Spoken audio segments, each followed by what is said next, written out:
Good morning. Thank you for your patience because of the electricity. I was just so impressed with the two presenters. What a great way to start this conference, with have two great presentations. I'm going to discuss about practical approach to irrigation, and globally, what is going on as far as the global irrigation and where we are going. And my wife and I, we live in state of Oregon in U.S., and this is the first time we have been in Australia, and thanks for your hospitality. This is great.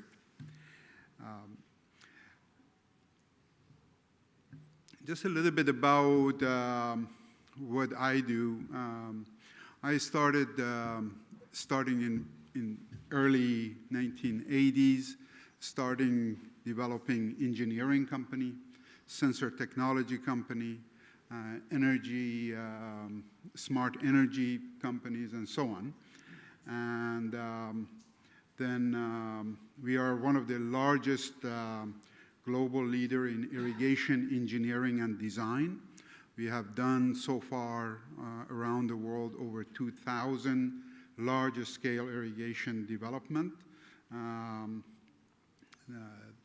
As well, we combine engineering and design with water management and energy sustainability. We combine the two sciences together.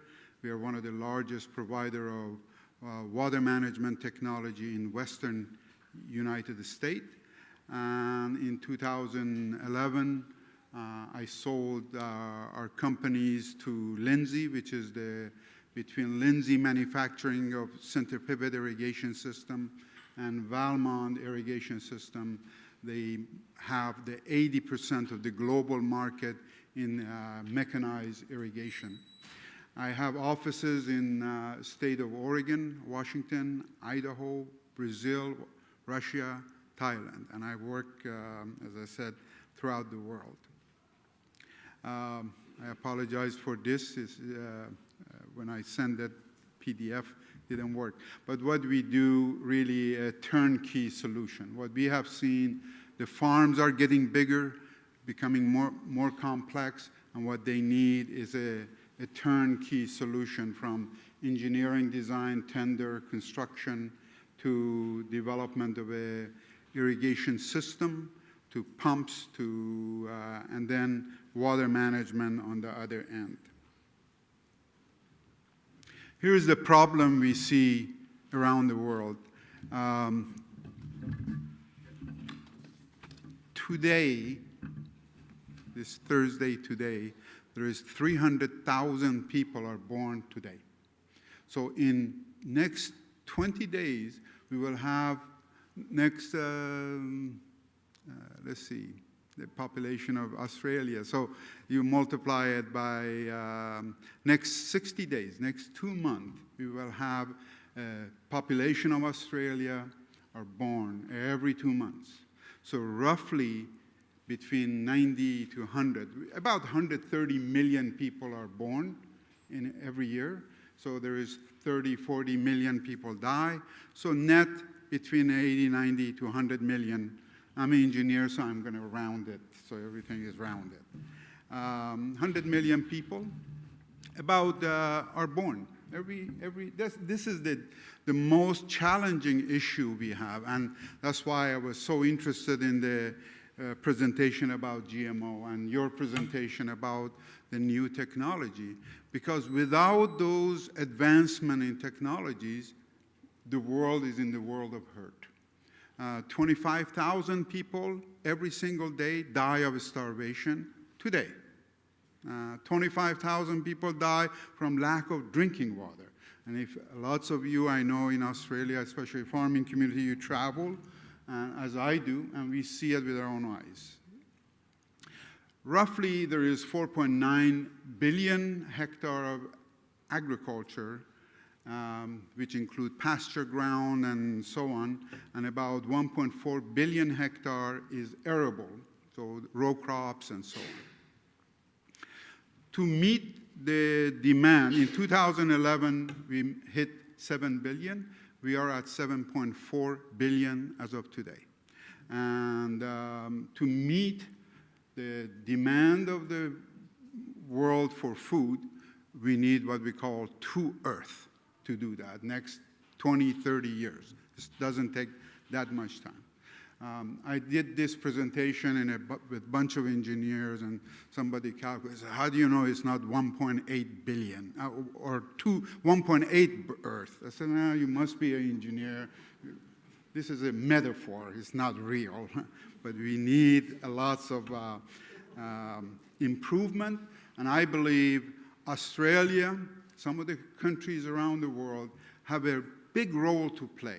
As GMO is not a bad word, in my opinion, I'm an advocate for bigger, larger, and more irrigated ground, because with irrigation comes productivity. And when you combine irrigation and technologies, you can increase yield by 5 to 10 times. And if you're in Africa, sometimes 20 times the yield as you would have without irrigation. Here's where we are in irrigation. 17% of our world is irrigated, but they produce 40%, so 2.5 times as much of the ground they produce is more productive.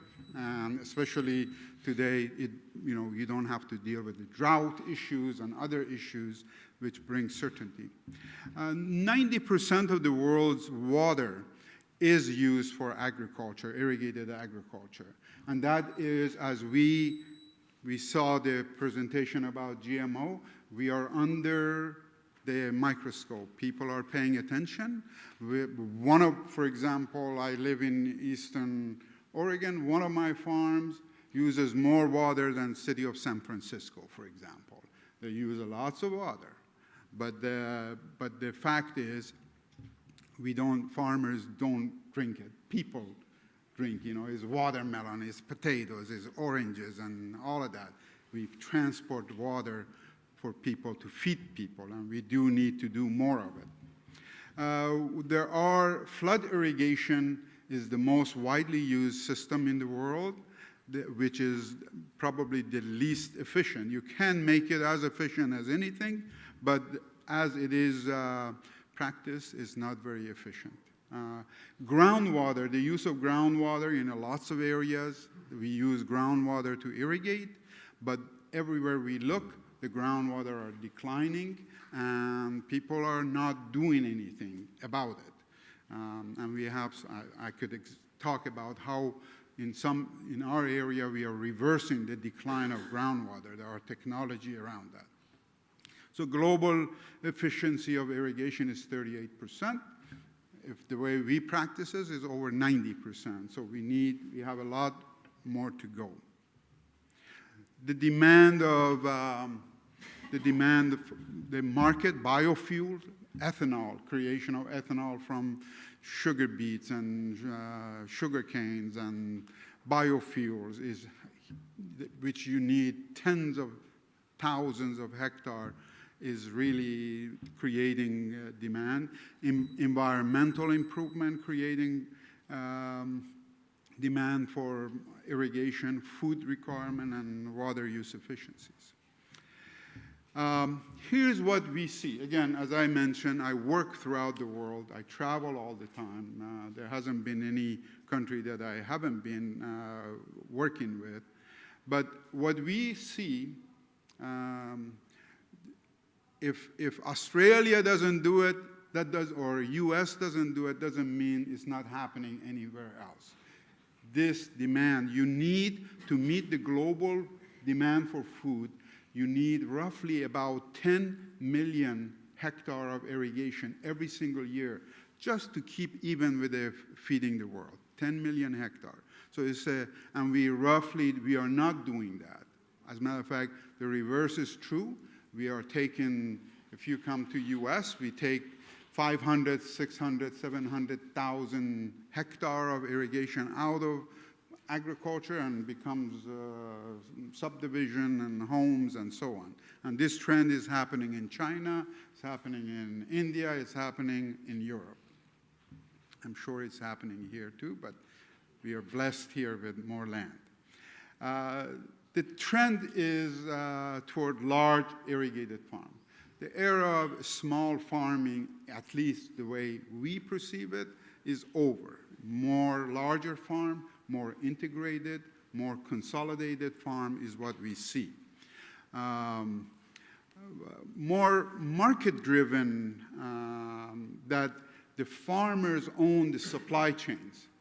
We have seen, for example, and I show you example in our area in Eastern Oregon, Eastern Washington, where farmers just grew the crops and somebody else marketed, they are no longer in business.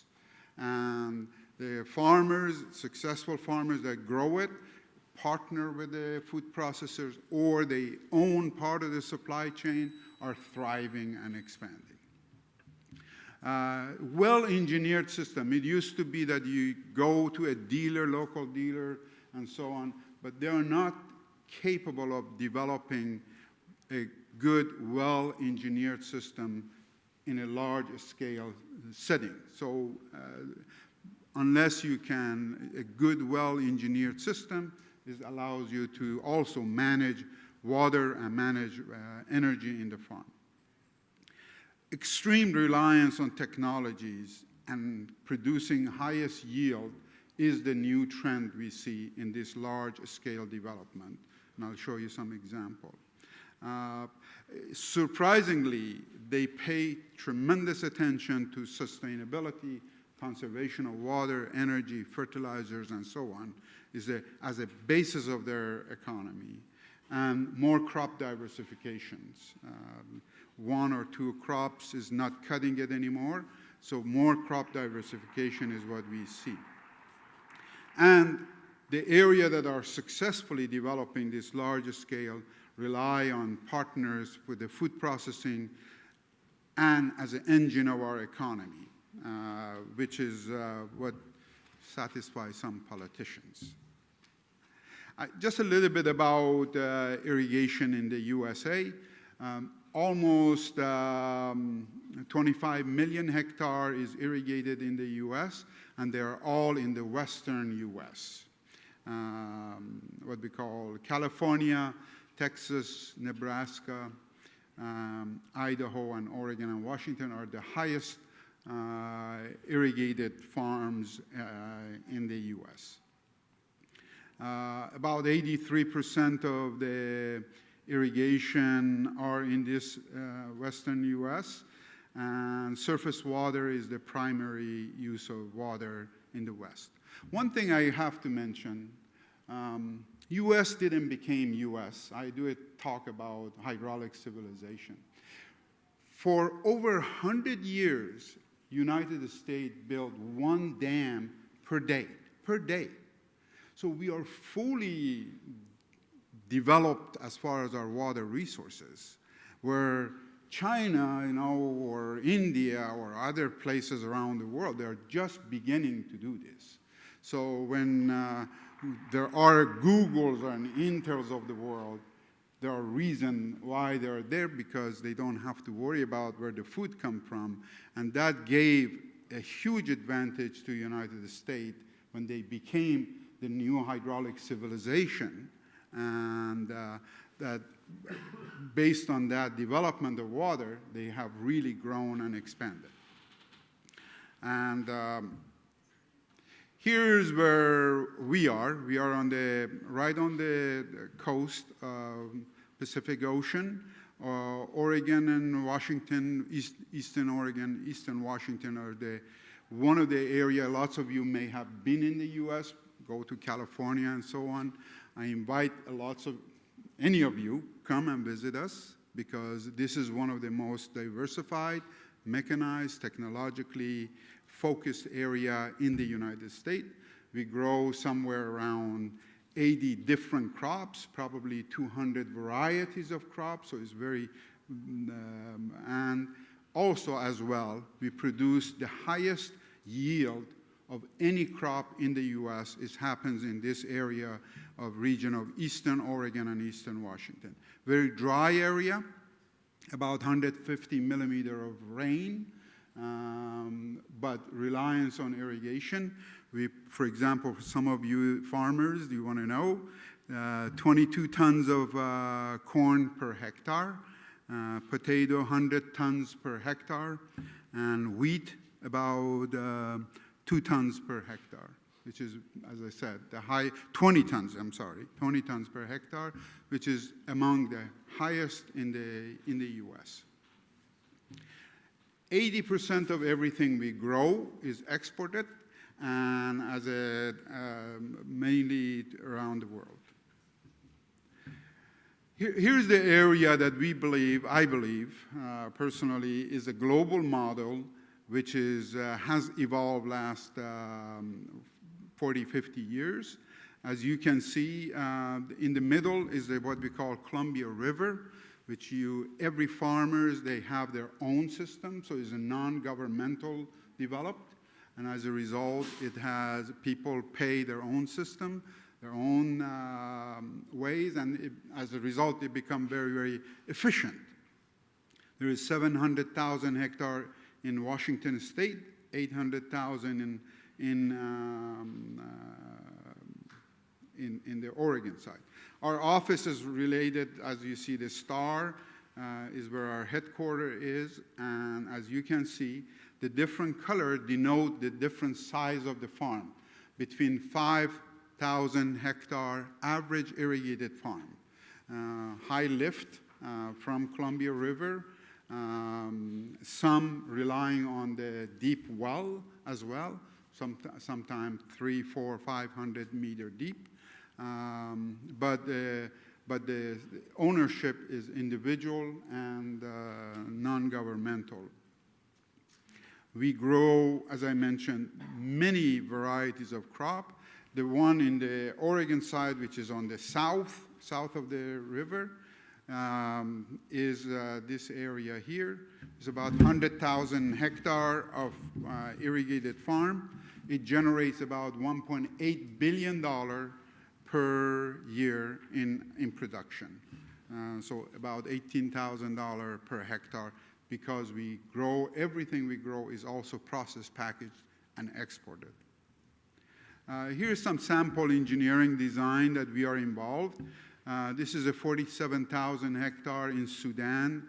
We designed it, and it's been in development out of Nile, Africa.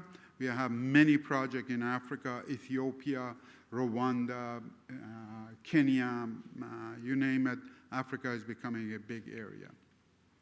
Up to like a year ago, before Russia and US start fighting with each other stupidly, I would say, Russia was developing huge amount of irrigated farm. They do have that capability and the land. This is a 5,000 hectare pivot irrigation. This was part of a 100,000 hectare project that we did in Russia. 100,000 hectare of irrigated land for one ownership, and these are happening everywhere. This is a 32,000 hectare project that we did for sugarcane in Brazil, 13,000 hectare in Ethiopia. We are building it, and so on. Here's what is happening is about precision irrigation. We did lots of work in precision agriculture, which is GPS in our tractor and so on. But a new technology is evolving that is revolutionizing irrigation, and that is using precision, everything for irrigation. And that's the differentiator between precision agriculture and precision irrigation. Precision agriculture, again, is more about mechanization and robotic and so on cultivation, where precision irrigation uses GPS and sensors and all the other technology to save water and energy and increase productivity of farms, including fertigation, which is fertilizer and irrigation, chemigation, and chemical and irrigation, everything combined, irrigation, labor saving, and so on, is really changing and revolutionizing everything.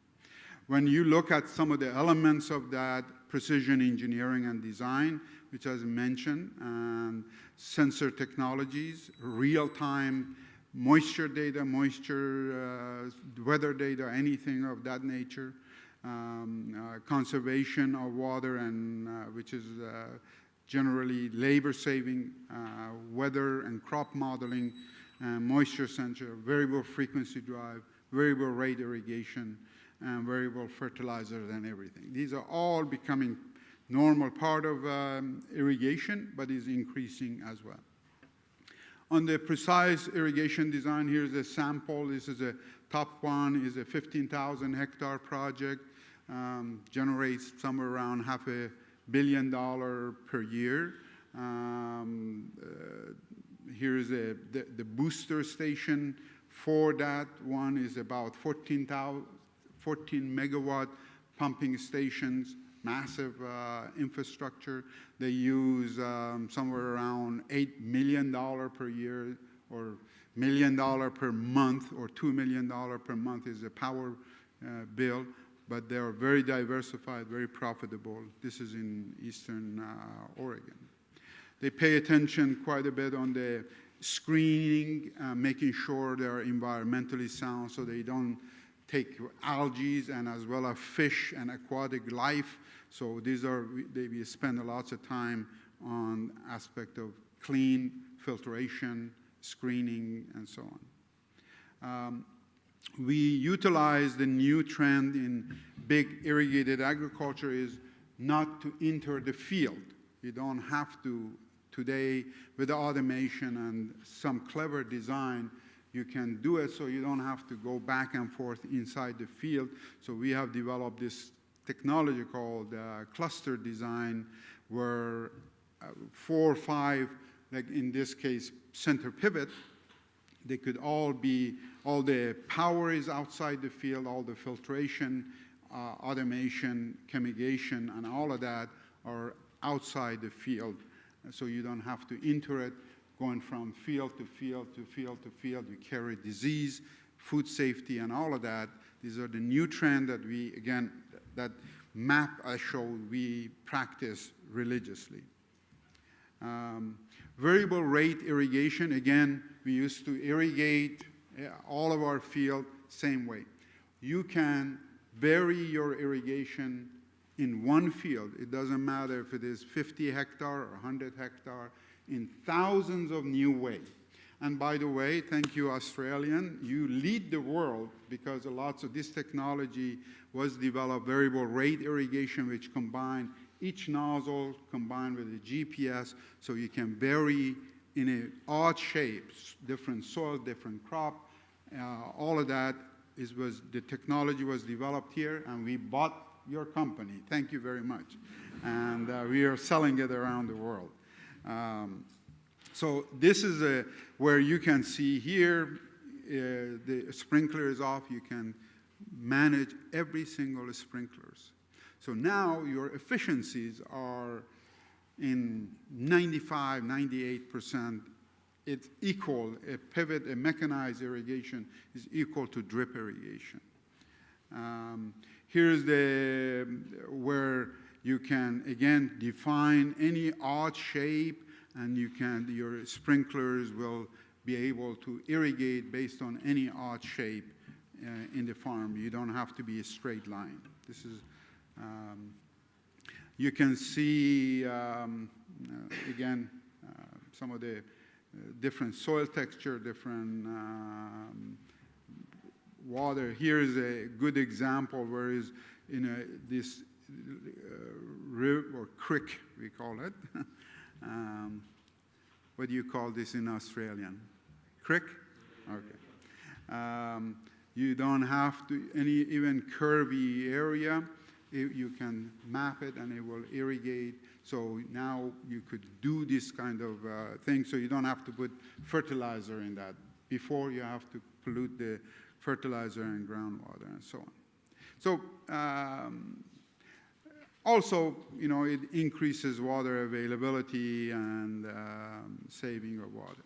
Here's the integrated water management in the area in Eastern Oregon. 80% of the farm, they use soil moisture sensors, real-time weather data, crop modeling, and all of that combined. And what we have learned that in a larger scale farming, instead of owning it, they provide it as a service. And the saving in that 100,000 hectare was 40 billion.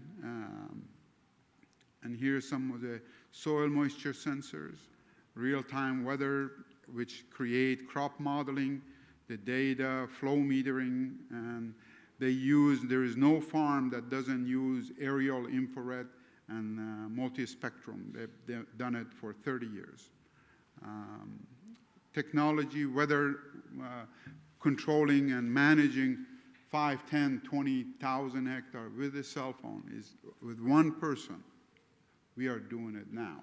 You don't have to have massive, especially here with the labor shortage you have. These are the technology that will improve. Here's the smart farm, which now on the larger scale farms, instead of relying on cell phone, you can build your own network and cover your entire area to be addressable with the internet. And technology that you were saying, now that makes it very feasible. That's all I have. Thank you for your patience.